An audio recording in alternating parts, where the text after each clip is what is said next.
Mito de la creación. El mito bíblico de la creación es uno de tantos, pero quizá no sea el correcto.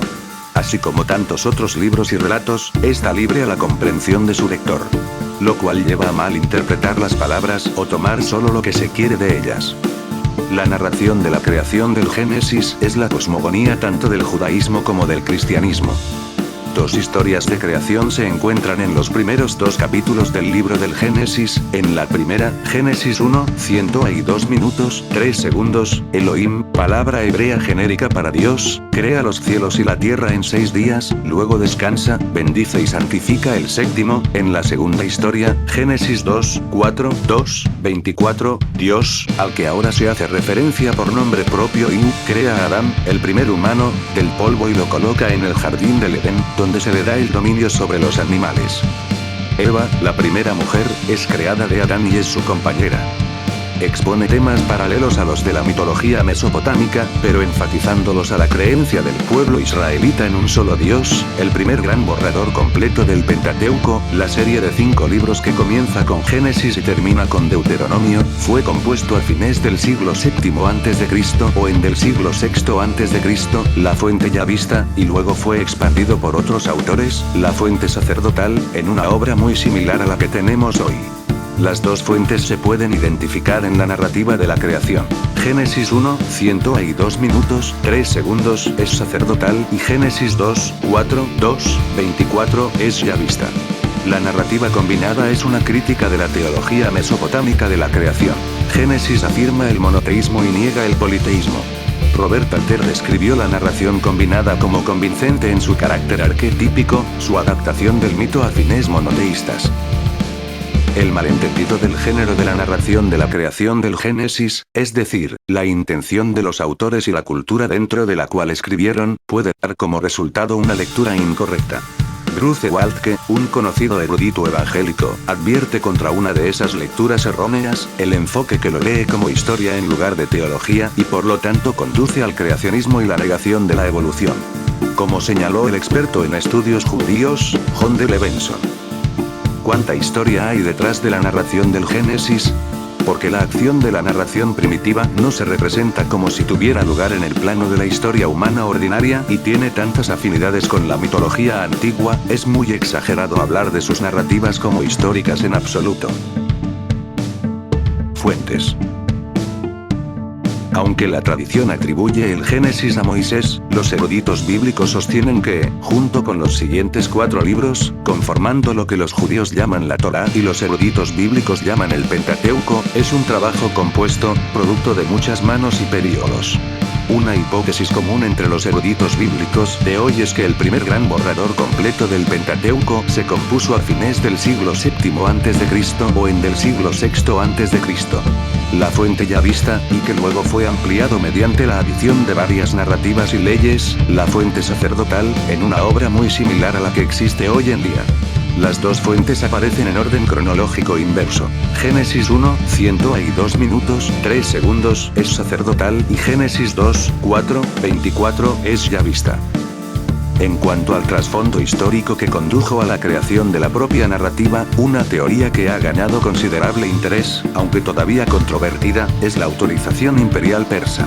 Esta teoría propone que los persas, después de su conquista de Babilonia en 538 a.C., acordaron otorgar a Jerusalén una gran medida de autonomía local dentro del imperio, pero requirieron que las autoridades locales produjeran un código de ley único aceptado por toda la comunidad. Además, propone que había 2 grupos poderosos en la comunidad: las familias sacerdotales, que controlaban el templo, y las familias terratenientes, que formaban los ancianos. Y que estos 2 grupos estaban en conflicto por muchos asuntos, y que cada uno tenía su propia historia de los orígenes, pero la promesa persa de una mayor autonomía local para todos proporcionó un poderoso incentivo para cooperar en la producción de un solo texto. La narrativa de la creación se compone de 2 historias, aproximadamente equivalentes a los 2 primeros capítulos del libro del Génesis. No hay divisiones de capítulos en el texto hebreo original. El primer relato, 1 a 2, 3, emplea una estructura repetitiva de mandato y cumplimiento divino, luego la declaración y fue la tarde y la mañana, el día X, para cada uno de los 6 días de la creación. En cada uno de los primeros 3 días hay un acto de división. El primer día, divide la oscuridad de la luz. El segundo día, las aguas sobre la expansión de las aguas debajo de la expansión, y el tercer día, el mar de la tierra. En cada uno de los siguientes 3 días, estas divisiones son pobladas. El cuarto día llena la oscuridad y la luz con el sol, la luna y las estrellas. El quinto día llena los mares y los cielos con peces y aves. Y finalmente, el sexto día, criaturas terrestres y la humanidad pueblan la tierra.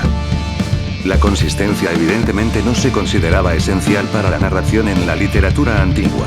Las historias superpuestas de Génesis 1 y 2 son contradictorias pero también complementarias, con la primera, la historia sacerdotal, relacionada con la creación de todo el cosmos, mientras que la segunda, la historia ya vista, se centra en el hombre como agente moral y cultivador de su entorno. La narración de 7 días altamente regimentada de Génesis presenta a un Dios omnipotente que crea una humanidad divina, mientras que la creación de un día de Génesis 2 usa una narración lineal simple, un Dios que puede fallar tanto como tener éxito, y una humanidad que no es como un Dios, sino que es castigado por actos que los llevarían a convertirse en dioses. Incluso el orden y el método de creación difieren. Juntos, esta combinación de carácter paralelo y perfil contrastante apuntan a los diferentes orígenes de los materiales en Génesis 1 y Génesis 2, por muy elegantes que hayan sido ahora combinados. Las narraciones principales de cada capítulo están unidas por un puente literario en Génesis 2, 4, estas son las generaciones de los cielos y de la tierra cuando fueron creados. Esto hace eco de la primera línea de Génesis 1, en el principio creó Dios los cielos y la tierra, y se invierte en la siguiente frase, en el día que Dios hizo la tierra y los cielos. Este versículo es una de las 10 frases, en hebreo, Toledot, usadas a lo largo de Génesis, que proporcionan una estructura literaria para el libro. Normalmente funcionan como títulos de lo que viene después, pero la posición de esta, la primera de la serie, ha sido tema de mucho debate. Influencia mesopotámica. La mitología comparada proporciona perspectivas históricas e interculturales para la mitología judía. Ambas fuentes detrás de la narración de la creación de Génesis tomaron temas de la mitología mesopotámica, pero siendo adaptadas a la creencia en un solo Dios, estableciendo una creación monoteísta en oposición al mito de la creación politeísta de los vecinos del antiguo Israel. Génesis 1, 11 como un todo está imbuido de los mitos mesopotámicos. Génesis 1 tiene diferencias llamativas y sorprendentes similitudes con el mito de la creación nacional de Babilonia, el Enuma Elish.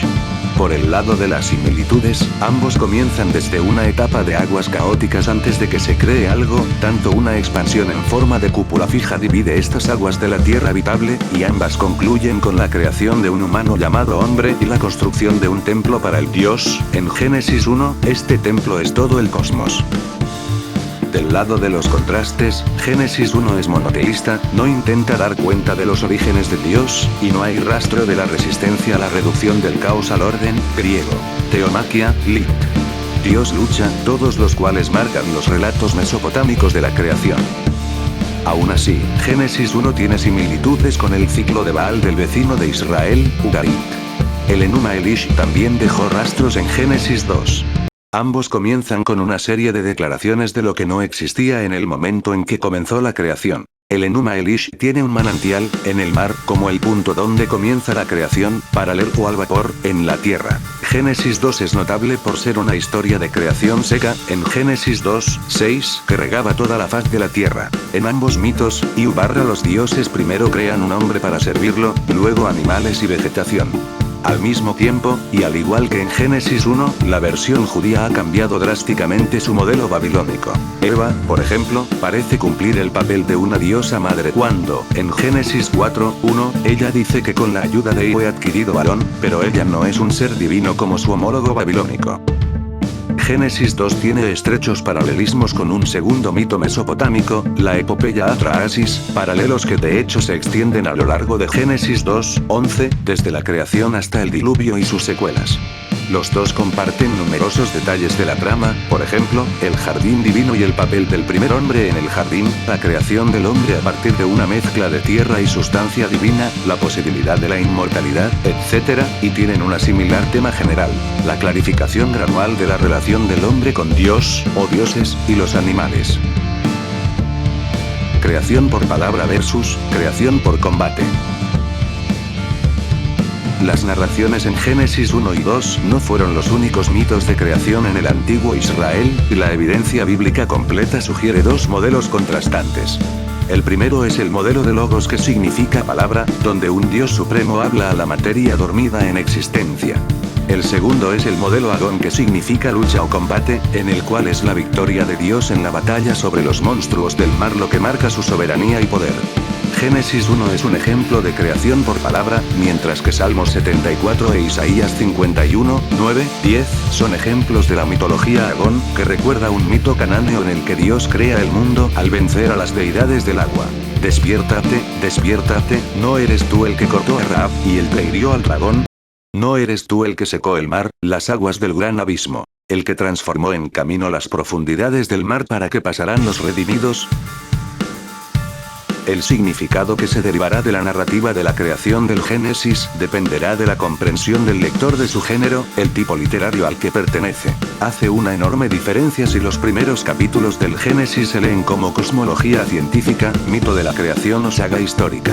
La mala interpretación del género del texto, es decir, la intención del autor / autores y la cultura dentro de la cual escribieron, dará lugar a una lectura errónea. El erudito evangélico reformado Bruce Waltke advierte contra uno de esos malentendidos, el enfoque literal rígido que conduce a la ciencia de la creación y tales interpretaciones inverosímiles como la teoría de la brecha, la presunción de una tierra joven y la negación de evolución. Otro erudito, Conrad Years, resume el mismo pensamiento en estas palabras: una interpretación literal de los relatos del Génesis es inapropiada, engañosa e inviable porque presupone e insiste en un tipo de literatura e intención que no existe. Sea lo que sea, Génesis 1 es un relato, ya que presenta el personaje y su caracterización, un narrador y una tensión dramática expresada a través de una serie de incidentes organizados en el tiempo. El autor sacerdotal de Génesis 1 tuvo que enfrentar dos dificultades principales. Primero, está el hecho de que dado que solo Dios existe en este punto, nadie estaba disponible para ser el narrador. El narrador resolvió esto presentando un discreto narrador en tercera persona. En segundo lugar, estaba el problema del conflicto. El conflicto es necesario para despertar el interés del lector en la historia, pero sin nada más existente, ni un monstruo del caos ni otro Dios, no puede haber ningún conflicto. Esto se resolvió creando una tensión muy mínima. A Dios se le opone la nada misma, el espacio en blanco de la tierra sin forma y vacía. Contar la historia de esta manera fue una elección deliberada. Hay una serie de historias de creación en la Biblia, pero tienden a ser contados en primera persona, por sabiduría, el instrumento por medio del cual Dios creó el mundo. La elección de un narrador omnisciente en tercera persona en la narrativa del Génesis permite al narrador crear la impresión de que todo se está contando y que nada se detiene. También puede considerarse como historia antigua, parte de un espectro más amplio de narraciones antiguas del Oriente Próximo originalmente anónimas, similares a la historia. Frecuentemente se le denomina mito en los escritos académicos, pero no hay acuerdo sobre cómo se debe definir el mito. Brevard Childs sugirió que el autor de Génesis 1:11 desmitificó su narrativa, lo que significa que eliminó de sus fuentes, los mitos babilónicos, aquellos elementos que no encajaban con su propia fe. Otros autores señalan que la narrativa es completamente mítica. Génesis 1:2 puede analizarse como ciencia antigua. En palabras de E.A. Spicer, sobre el tema de la creación, la tradición bíblica se alineó con los principios tradicionales de la ciencia babilónica. Las palabras iniciales de Génesis 1, en el principio Dios creó los cielos y la tierra, resumen la creencia del autor de que Iu, el Dios de Israel, era el único responsable de la creación y no tenía opositores. Los pensadores judíos posteriores, adoptando ideas de la filosofía griega, concluyeron que la sabiduría, la palabra y el Espíritu de Dios penetraron todas las cosas y les dieron unidad. El cristianismo a su vez adoptó estas ideas, e identificó a Jesús como la palabra creadora. En el principio era la palabra, y la palabra estaba con Dios, y la palabra era Dios. Cuando los judíos entraron en contacto con el pensamiento griego, esto condujo a una importante reinterpretación de la cosmología subyacente de la narrativa del Génesis. Los autores bíblicos concibieron el cosmos como una tierra plana en forma de disco en el centro, un inframundo para los muertos de abajo y el cielo de arriba. Debajo de la tierra estaban las aguas del caos, el mar cósmico, hogar de monstruos míticos derrotados y muertos por Dios. En Éxodo 20:4, Dios advierte contra hacer una imagen de cualquier cosa ubicada en las aguas debajo de la tierra. También había aguas sobre la tierra, por lo que la raquía, firmamento, un cuenco sólido, era necesario para evitar que inundaran el mundo. Durante el período helenístico, esto fue reemplazado en gran medida por un modelo más científico, como lo imaginaban los filósofos griegos, según el cual la Tierra era una esfera en el centro de las capas concéntricas de esferas celestes que contienen el Sol, la Luna, las estrellas y los planetas.